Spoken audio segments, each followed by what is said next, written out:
The freezing water of the Hudson didn't scare her. Losing the little boy sinking into the murky depths did. But when Kane dragged his limp body onto the muddy bank, she didn't realize the hardest part wasn't fighting the current. It was facing the man who arrived seconds later. Adrian Volkov wasn't just a worried father. He was the head of the city's most feared crime syndicate, a man who didn't believe in accidents. Kane thought she was saving a life that day, but the moment she looked into the devil's eyes, she realized she might have just signed her own death warrant. This is the story of how a simple act of kindness sparked a war. The Chicago wind in November had teeth.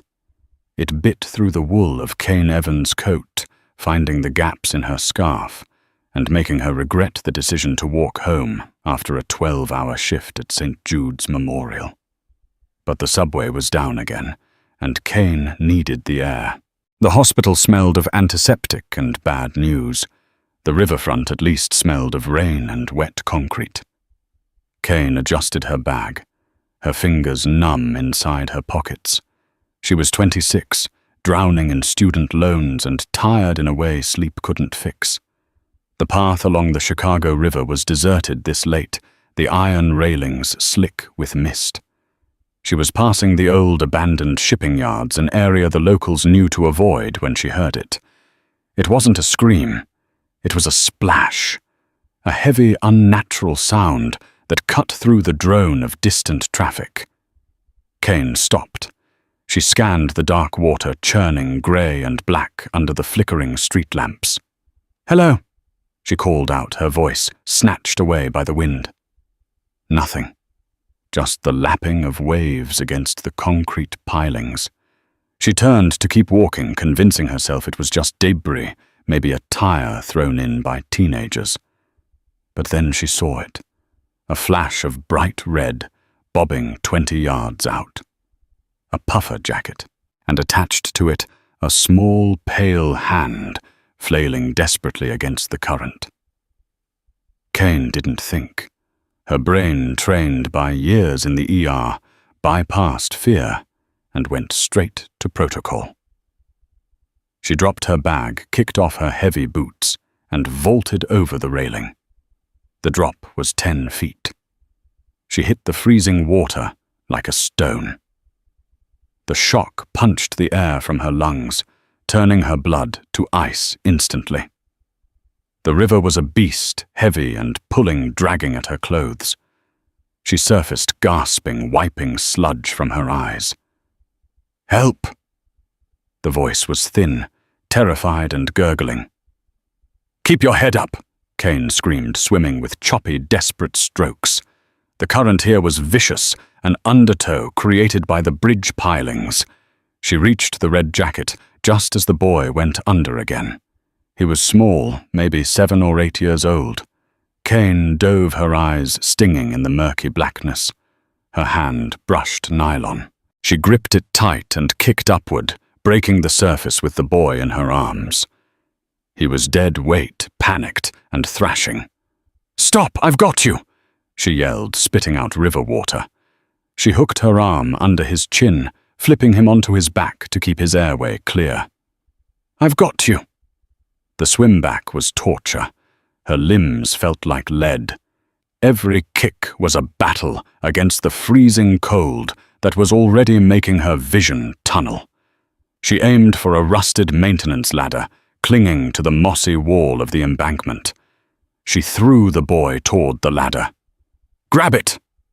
The boy, shivering violently, his lips blue, managed to loop an arm through the rung. Kane shoved him up her strength, failing. She scrambled up behind him, her fingernails tearing against the rusted iron until they both collapsed onto the concrete walkway. Kane rolled onto her back, wheezing, staring up at the smog-choked sky. She was freezing. Hypothermia was minutes away. She forced herself to sit up. The boy was curled in the ball, coughing up water. "Hey!" Kane chattered, her teeth clacking together painfully. She crawled over to him, checking his pulse. It was erratic. What's your name?" "Leo," he whispered, his eyes wood and dark, terrified not just of the water but of something else. He looked around wildly. "My dad, he'll be so mad."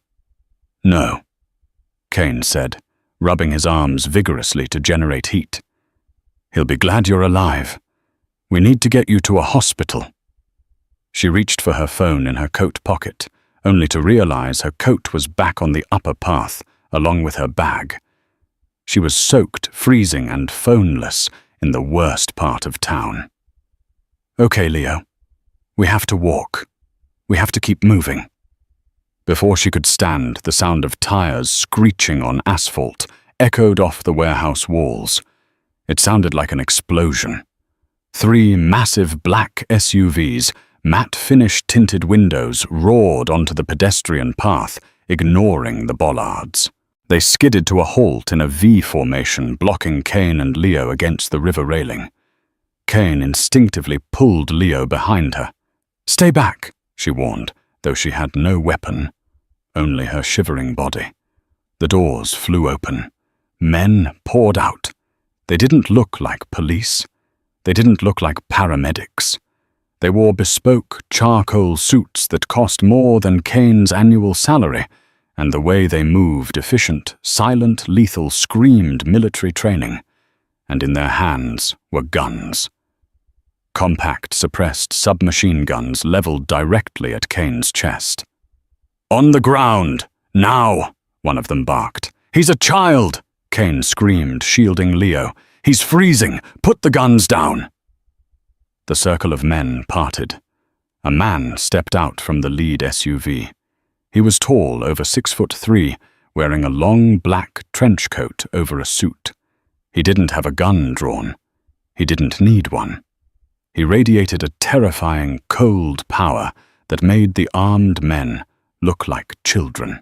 His hair was dark, slicked back from a face that was devastatingly handsome, but hard as granite. His eyes were the color of steel, and right now they were burning with a rage that could scorch the earth.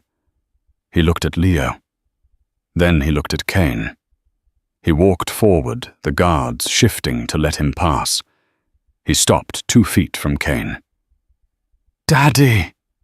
Leo sobbed, breaking from Kane's grip and running to the man. The man caught the boy, falling to one knee to wrap him in the trench coat, burying his face in the boy's wet neck for a split second. It was a moment of raw humanity. Then the man stood up, Leo safe in his arms. He looked at Kane. "Who are you?" His voice was deep, accented with something Slavic, and utterly devoid of gratitude. "I'm the one who just pulled your son out of the river." Kane snapped, adrenaline overriding her fear. "He has mild hypothermia. He needs a hospital, not an interrogation." The man stared at her. He noticed her wet scrubs, her shivering hands, the blue tint of her lips.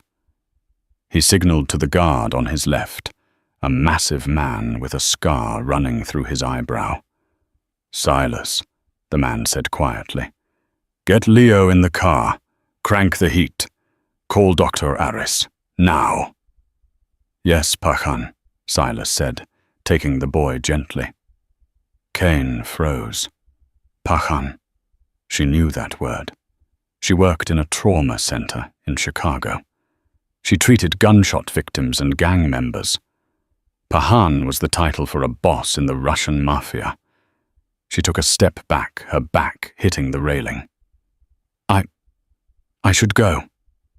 The man stepped into her space, blocking her exit. He didn't touch her, but his presence was suffocating. "You aren't going anywhere," he said. "I saved him," Kane whispered. "Or," the man said, tilting his head, his eyes scanning her face like he was reading a dossier. "You threw him in so you could play the hero." Kane's jaw dropped.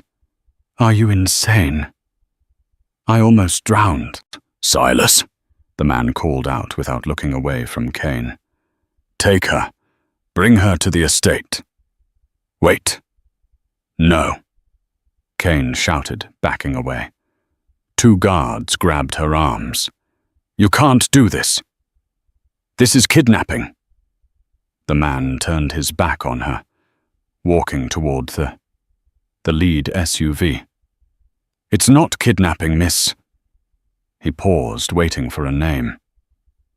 Evans, she spat, struggling against the guards. Kane Evans. It's not kidnapping, Miss Evans, Adrian Volkov said, opening the car door. It's an investigation, and if I find out you had anything to do with my son falling into that water, you'll wish you had drowned with him. The drive was silent. Kane sat in the middle seat of the second SUV, sandwiched between 2 stone-faced guards. The leather interior smelled of expensive cologne and gun oil. The heating was on full blast, which stopped her violent shivering, but the fear kept her heart hammering against her ribs. They didn't take her to a police station. They drove north out of the city toward the Gold Coast bluffs, where the old money lived. They passed wrought iron gates and winding driveways until they stopped before a fortress. The Volkov estate was less a house and more a modern castle. High concrete walls topped with cameras and sensors surrounded a sprawling mansion of glass and black stone. It looked impenetrable. The car stopped. The door opened. Out, the guard said. Kane stepped out, her wet scrubs clinging to her skin. She felt small, exposed, and ridiculous. She was a nurse who saved lives, and now she was being treated like a criminal by a man who looked like he owned half the city. They marched her into the foyer. It was cavernous with marble floors that reflected the crystal chandelier overhead. Adrian Volkov was already there, shedding his wet trench coat. He was in a 3-piece suit, now looking immaculate despite the chaos at the river. He was speaking rapidly in Russian to an older man, carrying a medical bag, Dr. Aris, presumably. Adrian turned as Kane was brought in. Check her, Adrian commanded the doctor. I don't need a checkup, Kane said, crossing her arms. I need to go home. Check her, Adrian repeated, his voice leaving no room for argument. If she dies of pneumonia in my hallway, it's a mess I don't want to clean up. Dr. Aris approached her kindly. Please, miss, just a quick check. Lungs and heart. Kane relented mostly because she did feel light-headed. The doctor listened to her chest, checked her pupils, and took her temperature. She is borderline hypothermic, Dr. Aris told Adrian. She needs a hot shower, dry clothes, and rest, immediately. Adrian nodded once. He looked at an older woman, the housekeeper, who was hovering nervously by the stairs. Martha, take her to the blue guest room. Get her clothes. Lock the door from the outside. You can't keep me here. Kane stepped forward, her anger flaring again. I have a job. I have a life. You can't just lock me up because you're paranoid. Adrian walked over to her. Up close, he was even more intimidating. He smelled of rain and sandalwood. He towered over her, but Kane refused to shrink back. She lifted her chin, meeting his steel gaze. My son, Adrian said, his voice low and dangerous, is the only thing in this world that matters to me. He is an excellent swimmer. He does not fall into rivers. Until I know how he ended up in the water, nobody involved leaves my sight. Not you. Not his bodyguards. Nobody. I was walking home, Kane insisted. We verified your route, Adrian said calmly. St. Jude's to the river path. It matches. But coincidence is the lazy man's explanation for a conspiracy. Until Leo wakes up and tells me what happened, you are my guest. Guest? Kane scoffed. You said lock the door. A guest under high security, Adrian corrected.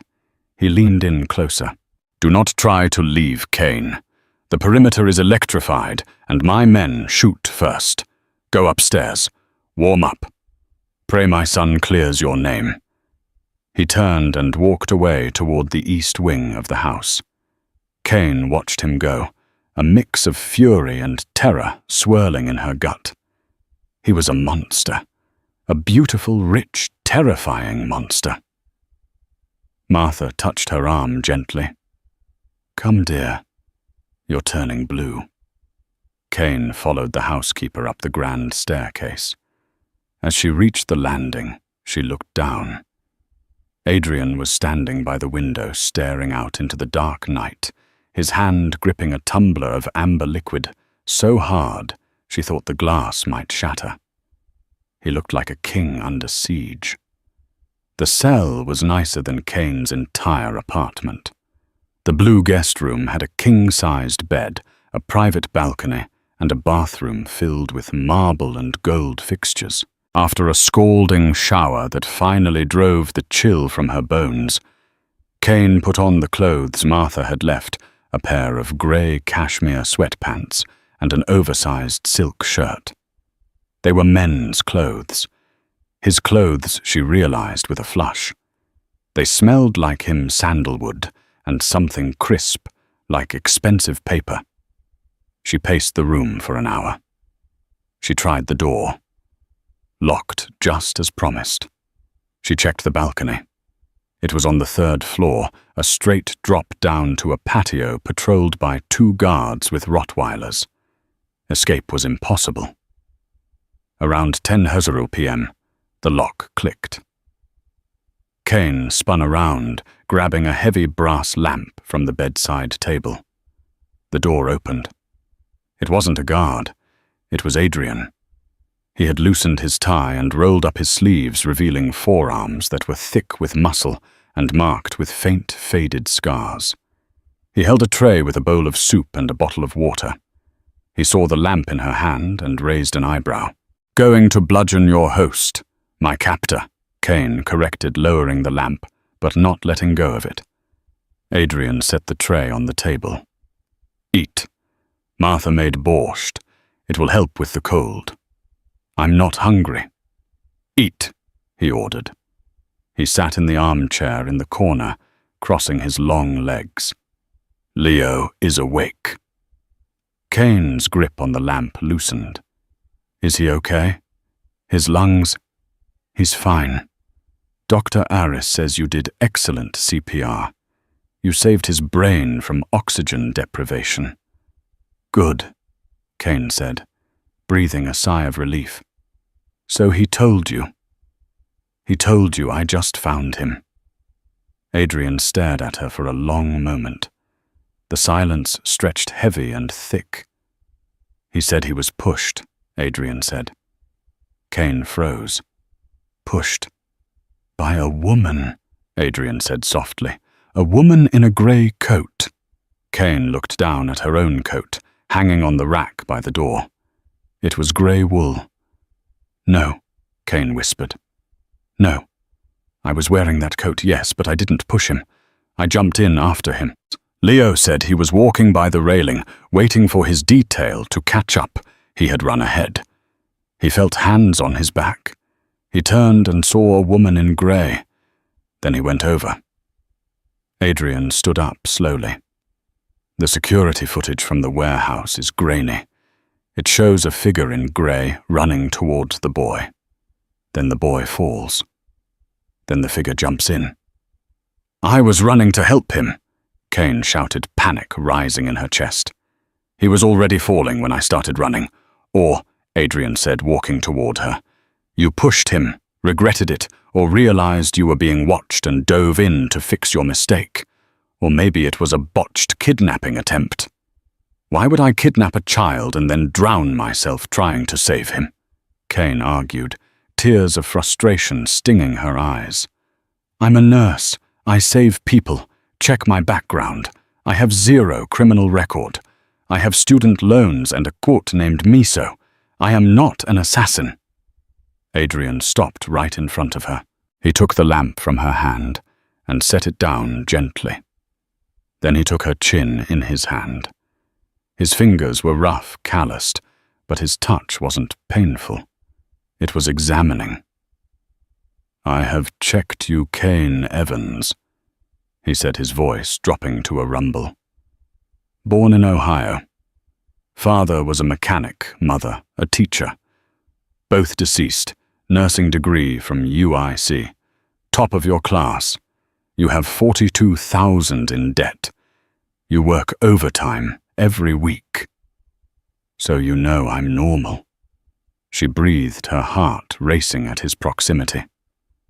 "I know that everyone has a price," Adrian said, "and I know that my enemies, the Calabrese family, the Triads, they would pay your debt 10 times over, just to hurt my son."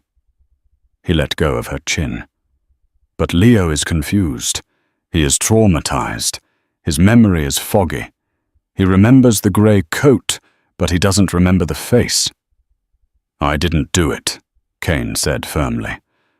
"I want to believe you," Adrian said, and for a second he looked tired. "Because if you did save him, I owe you a debt I can never repay. But if you hurt him—" He didn't finish the sentence. He walked to the door. "You stay here tonight. Tomorrow we will go back to the river. We will retrace your steps, and if your story has even one hole in it," he opened the door. "Sleep well, Miss Evans." The lock clicked shut again. Kane sank onto the bed, burying her face in her hands. She was a prisoner in a golden key, accused of trying to kill the boy she had risked her life to save. But as she lay in the dark trying to sleep, she couldn't get the image of Adrian Volkov out of her head. The violence in his eyes when he looked at his enemies, and the desperate, terrifying love when he looked at his son. She knew one thing for sure: Adrian Volkov was a dangerous man to have as an enemy.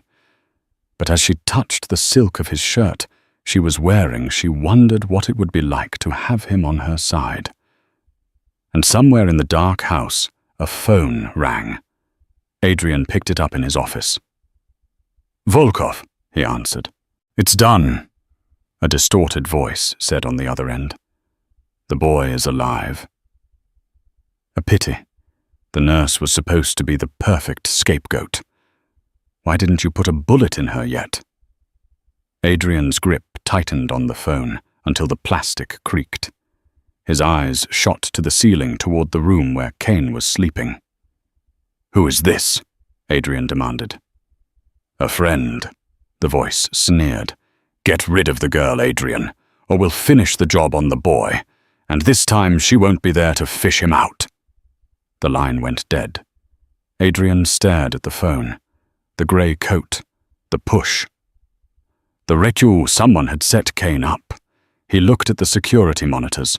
On screen 4 he saw Kane curled up on the bed, looking small and defenseless. She wasn't the assassin. She was the target. And now she was the only witness. Adrian holstered his gun. He wasn't keeping her prisoner anymore. He was keeping her alive. The silence in the Volkov estate was heavy, the kind that presses against your eardrums. In the blue guest room, Kane was wide awake, staring at the ceiling. The adrenaline from the river had faded, leaving behind a cold knot of dread in her stomach. She replayed the events in her mind. The boy's face, the freezing water, Adrian's steel-grey eyes accusing her of murder. A woman in a grey coat. It was insane. It was a setup. But who would set up a random nurse?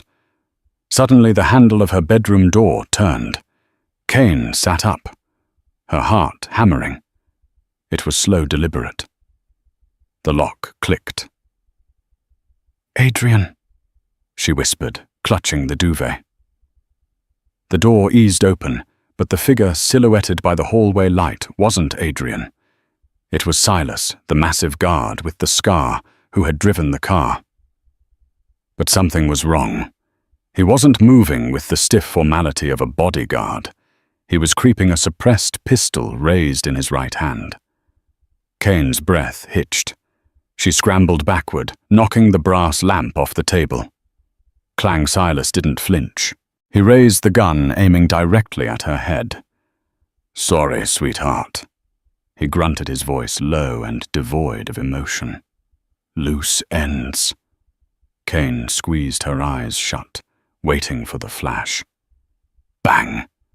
The sound was deafening, but it didn't come from Silas's gun. The door behind Silas splintered as it was kicked open with tremendous force. Adrian Volkov was there, a blur of fury in a white dress shirt. Before Silas could pull the trigger, Adrian lunged, wrapping his arm around the giant man's throat and slamming him into the doorframe. The gun skittered across the floor, sliding under the bed. "You turned!" Adrian roared, the sound primal. He drove a knee into Silas's kidney, hearing the crunch of bone. "On my son. On my house." Silas was huge, but Adrian fought like a man possessed. He twisted Silas's arm with a sickening crack, disarming him completely, then threw him to the ground. Adrian stood over him, his chest heaving, a black pistol in his own hand, now pointed at his former head of security. "Who paid you?" Adrian demanded, his voice trembling with rage. "Was it the Calabrese?" Silas spat blood onto the pristine carpet. He laughed, a wet, gurgling sound. "It doesn't matter, Volkov. The house is compromised. You're already dead." Adrian didn't hesitate.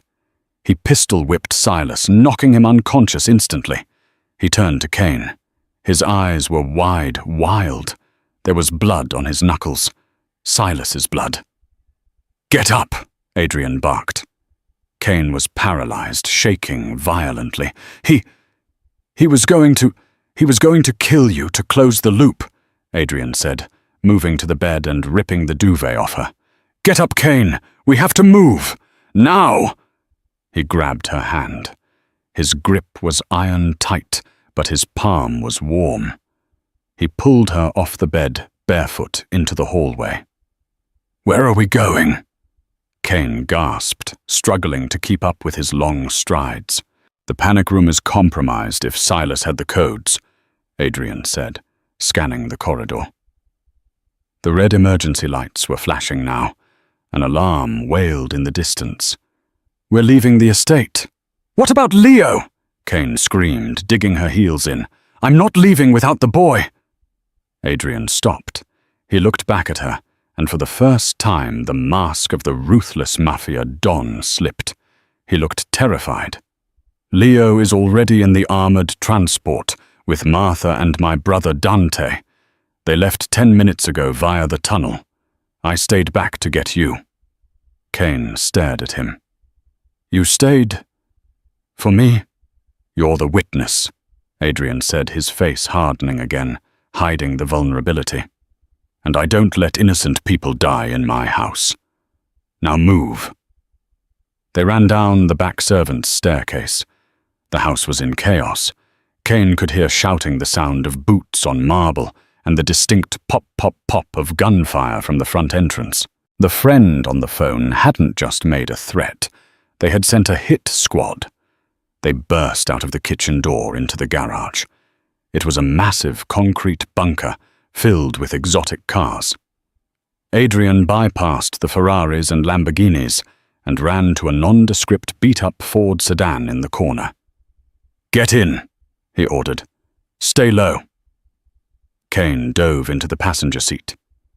Adrian vaulted into the driver's side, hot-wiring the car with a keypad under the dashboard. The engine roared to life. It sounded like a jet engine disguised inside a sedan. As the garage door rolled up, 3 men in tactical gear appeared at the end of the driveway. They raised assault rifles. "Get down!" Adrian shouted, his hand flying out to push Kane's head toward her knees. The windshield shattered as bullets sprayed the car. Kane screamed, covering her head with her arms. Adrian didn't flinch. He slammed the car into reverse, spinning the wheel with one hand while firing his pistol out the broken window with the other. He hit the gas. The Ford surged forward, clipping one of the attackers and smashing through the wrought iron side gate. They careened onto the dark country road, tires smoking. Adrian drove like a madman, taking corners at 80 miles per hour, his eyes constantly flicking to the rear-view mirror. Kane sat up slowly, brushing glass from her hair. Her heart was beating so hard it hurt. She looked at Adrian. His face was bleeding from a shallow cut on his cheek where the glass had grazed him. He looked focused, lethal, and terrifyingly calm. "Are you hit?" he asked, not looking at her. "No," Kane said, her voice shaking. Just a scratch." He reached into the center console, pulled out a burner phone, and dialed a number. "Dante," Adrian said. "Status." A pause. "Good. Keep Leo moving. Do not go to the safe house in the city. Go to the cabin in Wisconsin. The secure one. No electronics. I'll meet you there in 2 days." He hung up and crushed the phone in his hand, tossing the pieces out the window. "Why 2 days?" Kane asked quietly. "Why aren't we going with them?" Adrian glanced at her. The dashboard lights cast deep shadows over his sharp features. "Because they are hunting us, Kane. They think you're the assassin who failed, and they know I'm the one protecting you. If we go to Leo, we lead the wolves right to the sheep." He downshifted, speeding up as they hit the highway. "We're going to be the bait," he said grimly, "and God help anyone who takes it." They drove for 4 hours. The city lights of Chicago faded into the endless black of rural Illinois, then into the dense woodlands near the border. The adrenaline had worn off, leaving Kane exhausted and aching. She watched the trees blur past, feeling like she had fallen into a movie she couldn't pause. Adrian barely spoke. He was constantly scanning the road, taking random exits, and doubling back to ensure they weren't being followed. Finally, just as the sun began to bleed grey light over the horizon, Adrian turned onto a gravel track, hidden by overgrown pines. They drove deep into the woods until a small, rough-hewn timber cabin appeared. It looked abandoned. No lights, no car in the driveway. "Is this it?" Kane asked. "One of my father's old hunting blinds," Adrian said, killing the engine. "Not on any deed, not on any digital map. No electricity, no cell service. We're ghosts here." They got out. The air was crisp and smelled of pine needles and damp earth. Adrian opened the trunk and pulled out a duffel bag and a first aid kit. "Inside," he said. The interior was sparse, a stone fireplace, a leather couch that had seen better days, and a small kitchenette. It was cold, the air inside stagnant. Adrian immediately went to the fireplace, stacking logs with efficient movements. Within minutes, a fire was crackling, casting a warm orange glow over the room. "Sit." Adrian gestured to the couch. He opened the first aid kit. "Let me look at your hands." Kane looked down. Her palms were raw and scraped from the rusted ladder at the river, and she had cut her arm on the car glass. She hadn't even felt the pain until now. She sat. Adrian kneeled in front of her. For a man who made his living with violence, his hands were surprisingly gentle as he cleaned her wounds with antiseptic. "I'm sorry," he said quietly. Kane looked at the top of his dark head. "For what, kidnapping me? Or almost getting me shot?" Adrian looked up. His eyes were tired. "For all of it. You were right. You were just in the wrong place at the wrong time. And now my world has infected yours." "Who is doing this, Adrian?" Kane asked, using his first name for the first time without venom. who hates you enough to kill your son." Adrian finished bandaging her hand and sat back on his heels, staring into the fire. "The Calabresi family is our rival in the city, but this feels personal. Silas was my head of security for 6 years. He watched Leo grow up. To turn him takes more than money. It takes leverage. Or hate." He stood up and paced the small room. "The woman in the grey coat, the one Leo saw, it wasn't you." "I know that," Kane said dryly. "I mean, it was meant to look like you. Same height, same hair color. They scouted you, Kane. They knew your route. They waited for you to be near the river, then they pushed Leo. If you hadn't jumped in, you would have just been a witness. But because you jumped in, because you saved him."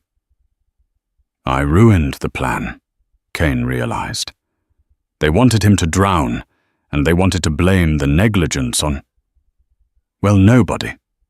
Just an accident. But if I saved him, I could testify that he was pushed." "Exactly," Adrian said. "Adrian, you're the glitch in the matrix." He walked over to the window, peering out through the cracks in the shutters. "There is something else," he said, his voice dropping an octave. "Leo's mother." Kane watched him. I assumed she wasn't around." "She died 4 years ago," Adrian said. "Car accident, or so we thought. But the voice on the phone, the one who called the house, used a phrase she used to say." Kane felt a chill that had nothing to do with the temperature. What phrase? A pity. Adrian's jaw tightened. She always said that, before she did something cruel. "A pity you have to learn this lesson, Adrian." He turned to Kane, his expression haunted. "If this is coming from the past, from her family, then nobody is safe. Not even Leo." He looked at Kane, shivering on the couch in his oversized shirt. He walked over, took off his suit jacket, and draped it over her shoulders. The weight of it was comforting. "You need to sleep," he said. "I'll take the first watch. There's only one couch," Kane pointed out. "I'll sit by the door," Adrian said, pulling a wooden chair against the entrance and checking the magazine of his pistol. Kane lay down, pulling the jacket tight. She watched him sitting there, a silent sentinel in the flickering firelight. He was a criminal, a killer. But in this cabin with the world hunting them down, he was the only thing standing between her and death. "Adrian," she whispered. "Go to sleep, Kane." "Thank you," she said softly, "for coming back for me." He didn't answer for a long time. Just as she was drifting off, she heard his voice, rough and low. "I don't leave my debts unpaid." The morning came with the storm. Rain lashed against the roof of the cabin, drumming a relentless rhythm. Kane woke up alone on the couch. Panic flared for a second until the door opened and Adrian walked in, soaking wet, carrying a bundle of firewood. "Storm brought down a tree on the access road," he said, shaking water from his hair. "We're stuck here until it clears, or until I can move the trunk." He looked different in the daylight. The stubble on his jaw was darker, making him look rugged and dangerous. He had discarded the dress shirt and was wearing a black t-shirt he must have found in the duffel bag. It clung to his chest, emphasizing the sheer power of his build. Kane sat up, conscious of her messy hair. "Is that bad being stuck?" "It's good," Adrian said, dumping the wood by the fire. "Mud covers tracks. The rain grounds drones. We have time." He moved to the kitchenette and opened a can of beans with a combat knife. "Breakfast of champions." They ate in silence, the tension from the night before shifting into something else, something thicker. Every time their hands brushed passing the food, Kane felt a jolt of electricity. "So, Kane said, trying to distract herself. Tell me about Leo. What is he like when he isn't drowning? A small, genuine smile touched Adrian's lips. It transformed his face, taking 10 years off his age. He is energetic. He loves dinosaurs. He thinks he is a T-Rex half the time. He plays the violin badly. And he hates math. Sounds like a normal kid. Kane smiled. He is not normal. Adrian said, his smile fading. He is a Volkov. He has a target on his back from the day he was born. I tried to keep him out of this life. Private schools, nannies. But the life, it always finds a way in. He looked at Kane intensely. You are normal, Kane. You have a soul. You worry about rent. You save lives instead of taking them. You should hate me for dragging you into this. I don't hate you, Kane said, surprising herself. I hate the situation. But I saw how you looked at him at the river. You love him more than anything. I would burn the world for him, Adrian said simply. He stood up and walked over to her. The cabin was small, forcing them into each other's space. He stopped inches from her. And now, he whispered, his eyes dropping to her lips. I find myself wondering how much of the world I would burn for the woman who saved him. Kane's breath hitched. The air between them crackled. The danger outside felt 1,000,000 miles away. All that existed was the firelight, the rain, and the heat radiating from Adrian Volkov. He reached out his hand, grazing her cheek. You are too good for this world, Kane. Maybe, she whispered, leaning into his touch. Or maybe the world is just too bad. He leaned in his eyes, searching hers for permission. Kane didn't pull away. She tilted her head up. His lips brushed hers, tentative at first, a question. Then as she sighed against him, the kiss deepened. It was hungry, desperate, fueled by the fear of death and the sudden, overwhelming connection between two people from opposite sides of the track. Adrian's arms went around her waist, pulling her flush against him. Kane's hands tangled in his wet hair. It was a kiss that tasted of rain and danger. Suddenly a loud crack echoed from outside. Not thunder, a twig snapping. Adrian broke the kiss instantly, his eyes shifting from passion to predator in a nanosecond. He pushed Kane behind him, drawing his gun. Get down, he hissed. He moved to the window. Through the rain, he saw movement in the tree line. A flash of tactical gear. They found us, Adrian cursed. How did they find us? He looked at Kane, then at the bandage on her arm. He grabbed her arm, ripping the bandage off. Underneath the gauze, stuck to her skin, was a tiny pulsing microchip, the size of a grain of rice. Adrian stared at it, his face pale. Dr. Aris, he whispered. The doctor put a tracker in you when he checked you at the house. Kane looked at the chip in horror. The doctor... But he seemed so nice. Trust no one, Adrian said, his voice ice cold. A bullet smashed through the window, embedding itself in the log wall inches from Adrian's head. Into the bathroom, Adrian yelled, grabbing her. Tub now! The cabin erupted in gunfire. The bathroom of the hunting cabin was small, smelling of mildew and old pine soap. Kane huddled in the cast-iron bathtub, her knees pulled to her chest as bullets tore through the rest of the cabin.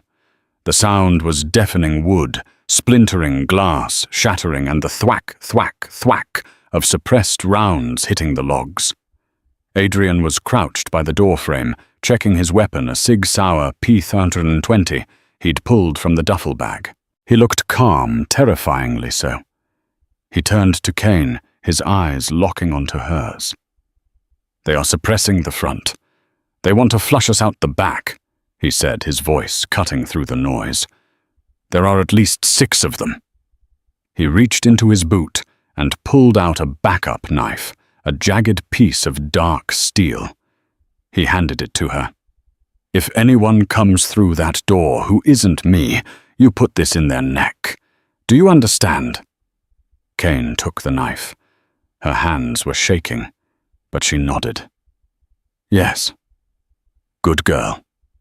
Adrian grabbed the discarded bandage with the microchip still stuck to it. He looked at the window above the toilet, a small ventilation square. "They are tracking this," he said. He reached up and wedged the chip into the frame of the window. "Let's give them a target." He grabbed a heavy wool blanket from the rack, threw it over his head to break his silhouette, and kicked open the bathroom door. "Stay down!" he yelled at Kane. He sprinted not toward the back door, but straight at the front of the cabin, directly into the line of fire. He flipped the heavy oak table onto its side for cover, just as the front windows disintegrated under a hail of gunfire. Kane covered her ears, squeezing her eyes shut. She heard Adrian return fire, the loud crack of his unsuppressed pistol, booming like thunder compared to the enemy's weapons. Then silence. "Reloading!" a voice shouted from outside. That was the mistake. Adrian vaulted over the table. He didn't shoot. He ran through the shattered front door, diving onto the wet porch. Kane heard a scream, then a wet thud, then another shot. She couldn't stay in the tub. If he died, she was dead too. Driven by an instinct she didn't know she possessed, she crawled out of the bathroom and peered through the wreckage of the living room. Outside, the storm was raging.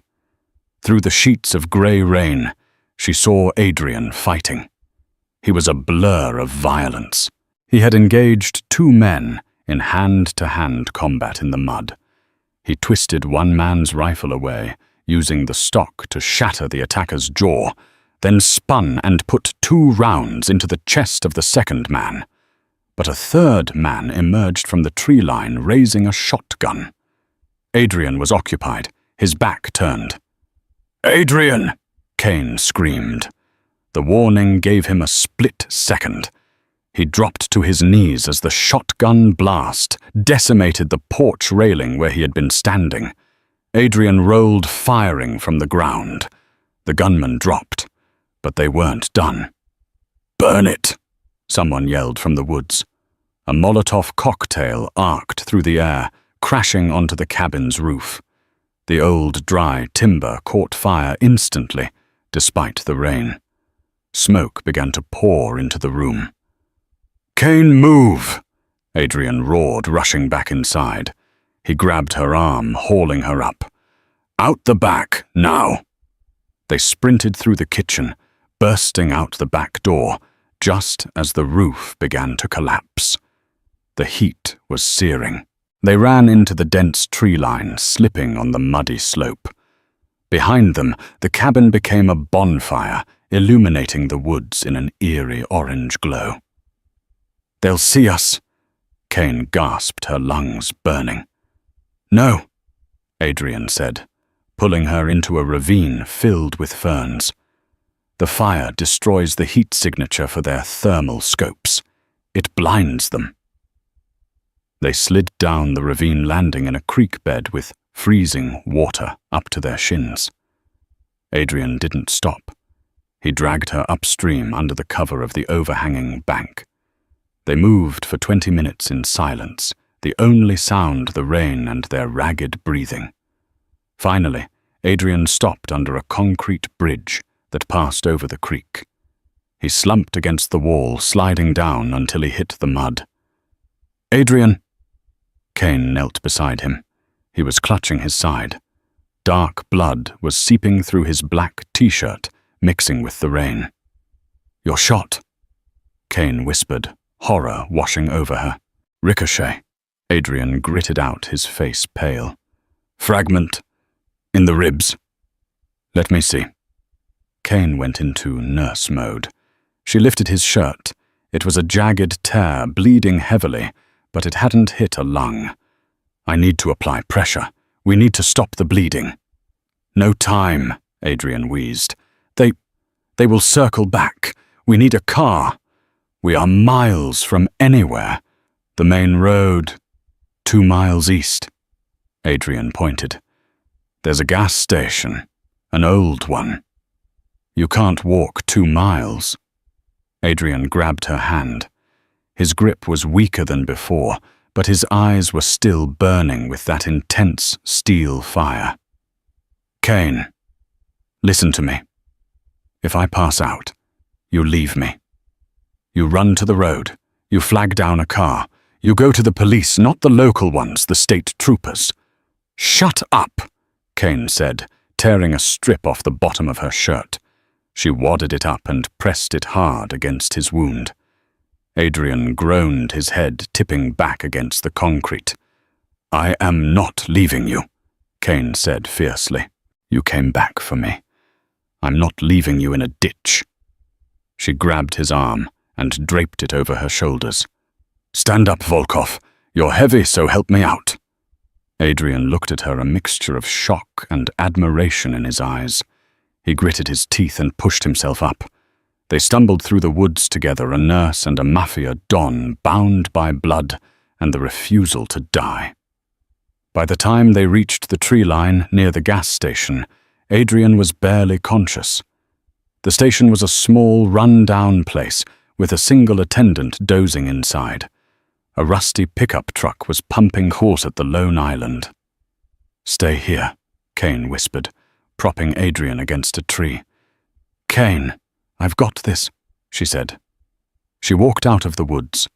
She looked like a nightmare, covered in mud, blood, and soaking wet. The driver of the pickup, an older man in flannel, stared as she approached. Miss, you okay? Is there an accident? Please? Kane said, her voice trembling. My husband. We crashed our car. He's hurt bad. We need a ride to the hospital. The man hesitated, looking at her wild eyes. I'll call 911. No service, Kane lied desperately. Please, just help us. The man nodded slowly.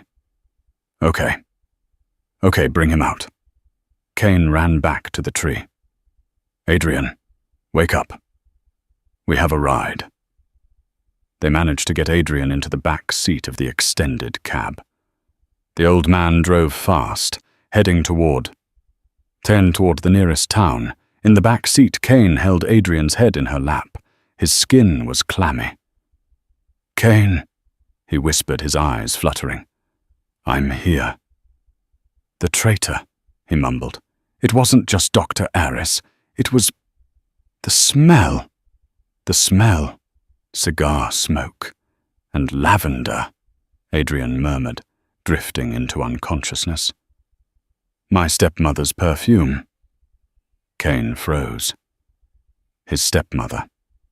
The truck sped on through the rain, carrying them toward uncertain safety, while Kane realized the web of betrayal was far closer to home than anyone had guessed.